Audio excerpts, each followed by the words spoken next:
My mom was a baby when she had me.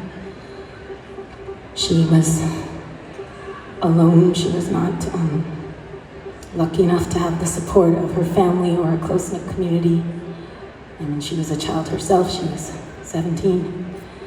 And at that time, you were considered a fallen woman, and she lived in something akin to what Sinead O'Connor sang of in the Magdalene Laundries and what Joni Mitchell sang of. It was a home for unwed mothers where the women who were there pregnant and alone were made to feel very, very ashamed of what had befallen them when they were given no options and very little help.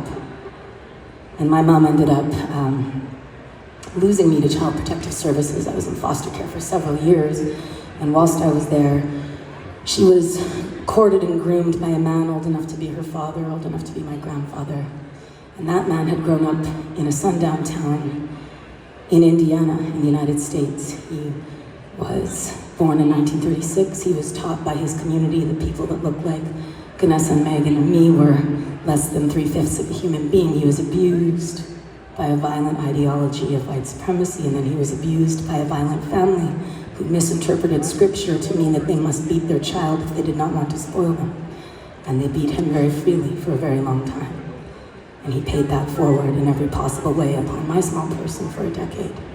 And I talk about this not to bring anyone down, but because I know that there are 1 in 3 women, 1 in 2 trans or non-binary folks, 1 in 4 men who have lived or are living what I did. So we know that these cycles of abuse and violence and shame and vengeance and silence don't break unless we break them with intention. And I have been able to do that for my daughter, and I am very, very happy to say that she has lived free from that kind of violence. And that the man who raised me no longer has power over me, and that I have come to understand in my motherhood that he's still a broken child himself. No human being is a monster, no matter how monstrous their deeds. They're still a human being, and most of them lived that horror before they committed it. And I talk about all of this because I know that if I can survive and thrive, then anybody can. If I can break that cycle of abuse and vengeance and violence and silence, then anybody can.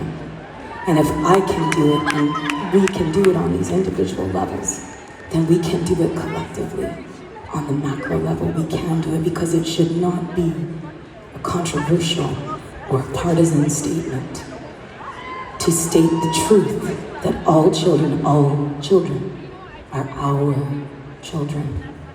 And what is happening to them when bombs rain down on them in Rafah is not separate from us here. It's not separate, especially not when it's done with our tax dollars and our bombs, and we have to say no more. And I beg you, if you have it in your heart, to call your representatives and demand that they represent us in our full humanity, our full and equal and shared humanity, because I can't sleep at night, and I know a lot of you can't either. So, thank you. Much love. May we do better for all our children.